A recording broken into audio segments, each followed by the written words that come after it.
The virus outbreak. The president's top health officials have put out a list of pharma companies that put a vaccine into production by the end of the summer. On that list, Moderna and Johnson & Johnson, among others.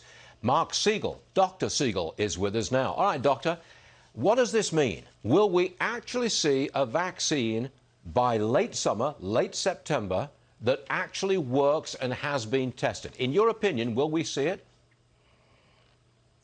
Yes, Stuart, I think the science is really there. You mentioned Moderna. They're showing a robust immune response. We're seeing that with the BioNTech Pfizer vaccine. Both of those are brand new genetic technology. Johnson & Johnson is using a vector, meaning a different virus, to carry the protein to trigger the immune response. But the story today that's really important is that basically the rubber is meeting the road, meaning manufacturing is already gearing up before we know which vaccine it's going to be. 300 million doses are anticipated by the beginning of next year. They're starting to look for manufacturing sites where to make the vaccine. They're putting together the raw materials for the vaccine. All of the basic stuff that usually gets delayed is now being put into place with billions of dollars. In the end, when they figure out which candidate emerges, they're already going to be ready to gear up and produce 100 million doses out of the chute. Amazing, never been done. Okay, now deal with this one, Doctor.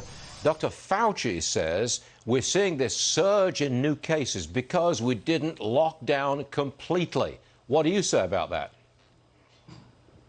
I have a different view, and I talked to Dr. Fauci about this last week, Stuart. I think it has to do with what the phases of reopening were. Why did we reopen bars? Why indoor restaurants? Why movie theaters and gyms and their hair salons in some places? It's what we reopened that allowed younger people to congregate together and spread COVID-19 in hotspots. It's not a matter of throwing a rope around Montana or South Dakota and closing down the whole country, destroying the economy and everybody's mental and physical health. It's a matter of having the right targets and shooting the right weapons at them. Yes, we needed certain surgical laser shutdowns that were relieved too soon. That I believe, but not across the board. Okay, we hear you, Doctor. And not schools either. Okay, we understand. Doctor, thanks very much for being with us. Good stuff today. Thank you.